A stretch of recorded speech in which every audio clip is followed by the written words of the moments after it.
नमस्कार, रमीलाच रेसिपीमध्ये तुमचं खूप खूप खूप स्वागत. तर आज आपल्याला करायचा एक नाश्त्याचा प्रकार. त्याच्यामध्ये करायचे आपल्याला नीर डोसा आणि ओल्या खोबऱ्याची चटणी.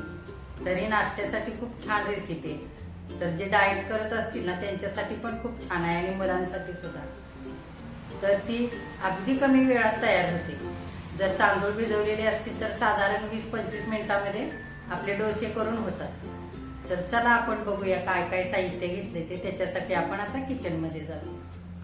हे बघा, नीर डोसा करण्यासाठी मी असे घरातले रोजचे वापराचे तांदूळ घेतलेले.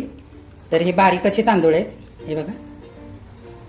तर तुम्ही याच्यासाठी कुठलेही तांदूळ घेऊ शकता, फक्त चिकट भात होईल ना ह्या पद्धतीचे तांदूळ आपल्याला नाही घ्यायचे. तर हे तांदूळ आधी आपण ह्या टोपामध्ये घेऊया. एक वाटीभर घेतलेले आहेत मी आणि हे स्वच्छ आधी 2 ते 3 पाण्याने धुवून घेऊया. तांदूळ आता आपले 2-3 पाण्याने छान धुवून झाले. आता आपण त्याच्यामध्ये पुरेसं असं पाणी घालूया. तांदूळ भिजायला पाहिजे, पाणी जास्त घालायचं आणि झाकण घालून 4 ते 5 तासांसाठी याला छान असं भिजू द्यायचे. जर तुम्हाला जास्तीचा वेळ असेल तर तुम्ही हे रात्रीच भिजायला घाला. जर सकाळच्यासाठी तुम्हाला डोसे करायचे असतील तर रात्रभर छान तांदूळ भिजतात. आता ह्याला आपण हे बघा, आपले तांदूळ चांगले भिजलेत. आता हे 4-5 तासांसाठी आपण भिजवून घेतले. ते बघा, आता हे आपण बाजूला ठेवूया आणि साहित्य काय काय घेतलंय बाकीचं ते बघूया. तांदळामध्ये टाकण्यासाठी मी ज्या वाटीने तांदूळ घेतले होते भिजायला घालण्यासाठी त्याच वाटीने अर्धी वाटी हे ओलं खोबरं खरवडून घेतलंय. ते आपल्याला तांदळाबरोबर वाटून घ्यायचंय. आणि आता आपल्याला चटणी करायची आहे ओल्या खोबऱ्याची. त्याच्यासाठी काय काय घेतलंय बघूया. हे बघा, मी ओलं खोबरं असं खरवडून घेतलंय. त्याच्यामध्ये घालण्यासाठी अशा 7-8 मिरच्या घेतल्यात कमी तिखट. हे डाळवं घेतलंय अर्धी वाटी. इथे आलं घेतलंय थोडंसं. दही घेतलंय 2 चमचे. मीठ चवीनुसार लागणार आहे आपल्याला. इकडे 3 पाकळ्या लसणाच्या घेतल्यात सोलून. इथे उडदाची डाळ आणि थोडीशी मोहरी घेतली. 1 चमचा उडदाची डाळ आहे ही. बेडगी मिरच्याचे तुकडे करून घेतलंय. कढीपत्ता वाळवलेला घेतलाय थोडासा आणि कोथिंबीर. आपल्याला पाणी लागेल आणि तेल लागेल. आता आपण पहिल्यांदा तांदूळ वाटून घ्यायचे, तर ते आता आपण आधी मिक्सरच्या भांड्यामध्ये वाटून घेऊया. आता मिक्सरच्या भांड्यामध्ये हे भिजवलेले तांदूळ घेऊया. थोडेसे तांदूळ घेतले आणि थोडंसं खोबरं घेऊया. असं करून आपण सगळे तांदूळ आणि हे खोबरं वाटायचंय, अगदी बारीक वाटायचंय. आता आपण थोडंसं पाणी घालू. रवा वगैरे ठेवायचं नाही, अगदी बारीक वाटून घ्यायचंय. हे बघा, तांदूळ आणि थोडंसं खोबरं घालून मी हे असं वाटून घेतलंय. हे भांड्यामध्ये काढून घेऊया.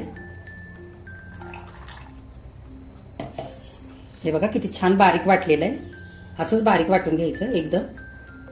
रवाळ नाही ठेवायचं, म्हणजे डोसे छान असे मऊ लुसलुशीत होतील. आता बाकीचं खोबरं आणि तांदूळ राहिलेले आपण वाटून घेऊया. आता आपले तांदूळ आणि ओलं खोबरं आपण अर्धी वाटी घेतलेलं छान एकत्र करून वाटून घेतलंय.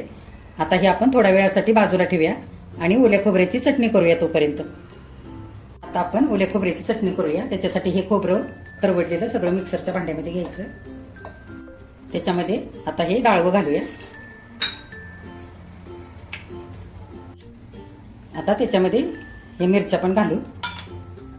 आलं, या लसूण पाकळ्या 3 घेतल्यात ह्या पण घालू आणि थोडीशी कोथिंबीर. तुम्हाला नसेल कोथिंबीर घालायची तर नाही घातली तरी चालेल. लसूण आणि कोथिंबीर मी आता घातलेली आहे, मी नेहमी नाही घालत. आता हे आपण थोडं थोडं पाणी घालून वाटूया. थोडंसं चवीपुरतं मीठ घालू आधी आणि थोडंसं पाणी घालून चांगलं बारीक वाटूया. दही हे पण घालूया. जर दही नसेल घालायचं तर लिंबाचा रस घातला तरी पण चालेल, किंवा मग 1 चिंचेचा तुकडा घातलात ना तरी चालेल. हे बघा, खोबऱ्याची चटणी अशी वाटून झाली, अगदी बारीक वाटून घेतली. खोबऱ्याची चटणी नेहमी बारीकच वाटून घ्यायची, म्हणजे छान चवीला लागते. आपण काढून घेऊया. आता फोडणी करायची आपल्याला ह्याच्यासाठी. आता फोडणीसाठी हे मी भांडं मांडून घेतलेलं आहे फोडणीचं आणि पळीभर तेल घातलंय. तेल चांगलं आता गरम झालेलं आहे. आपण मोहरी आणि ही उडदाची डाळ टाकूया. मोहरी चांगली तडतडली. आता कढीपत्ता घालूया आणि मिरची हे घालूया. चांगलं हलवून घ्यायचं. आता फोडणी आपली या चटणीवरती घालूया.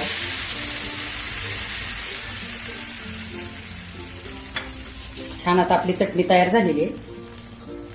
चांगली फोडणी मिक्स करून घ्यायची. हे बघा खूप छान सुगंध आलेला आहे फोडणीचा. आता हे आपण झाकून ठेवूया चटणी आणि डोसे करूया. हे बघा मी आता हे पीठ घेतलेलं आहे. ह्याच्यामध्ये आपण चवीनुसार मीठ घालू आणि ह्याच्यामध्ये मी ज्या वाटीने तांदूळ घेतले त्याच वाटीने हे 1.5 वाटी मी पाणी घालून घेतलेलं आहे. हे बघा इतकं हे बॅटर मी पातळ करून घेतलंय. असंच पातळ करून घ्यायचं. तुम्ही ज्या भांड्याने तांदूळ घ्याल ना त्याच भांड्याने पाणी घ्यायचं आणि ते किती लागतंय त्या अंदाजानेच घ्यायचं. साधारण 1 वाटी जर तांदूळ असतील तर 2 वाट्या पाणी लागतं आपल्याला. तर मी हे 1.5 वाटी टाकून घेतलंय. आणखी अर्धी वाटी मी ह्याच्यामध्ये पाणी टाकून घेते. थोडं थोडं करून आपण असं हलवून घेऊया.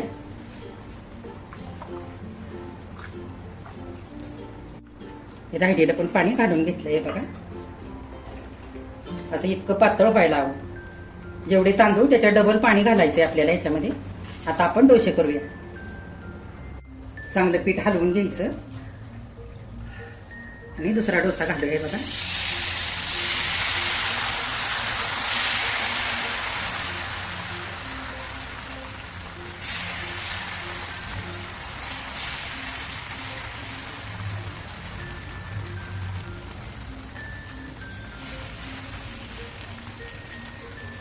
चांगला भाजू द्यायचा आहे. आता बघा एक बाजू चांगली भाजलेली आहे. हे बघा कडा चांगल्या सुटल्या. उलटवून घेऊया. त्या बाजूने पण चांगला भाजू द्यायचा आहे डोसा. आणखी एक डोसा आपण करूया. थोडंसं तेल लावलंय. तेल पण जास्त लावायचं नाही. आता हे चांगलं पीठ आपण हलवून घेऊ आणि आणखी एक डोसा घालूया.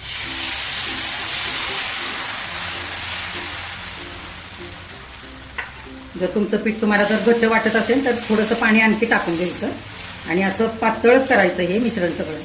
म्हणजे डोसे छान लुसलुसीत असे होतं. हे बघा वरची बाजू चांगली सुकलेली आहे आणि कडा पण सुटल्यात. आपण उलटवून घेऊया. हे बघा किती छान जाळी सुटलेली आहे. बघा दुसऱ्या बाजूने पण छान भाजलेला आहे डोसा. आपण काढून घेऊया. हे बघा किती छान झालेला आहे. पातळ अगदी अगदी कागदासारखा झाला. हे बघा आता बाकीचे आपण उरलेले असेच करून घेऊ. बघा आता निर्डोसे आणि खोबऱ्याची चटणी नाश्त्यासाठी तयार झालेली आहे. अगदी मऊ लुसलुसीत झालेले आहेत. हे बघा अगदी जास्त हाताने हाताळले ना तरी सुद्धा ते तुटतील असे इतके मऊ झालेत. हे बघा किती छान झालेत.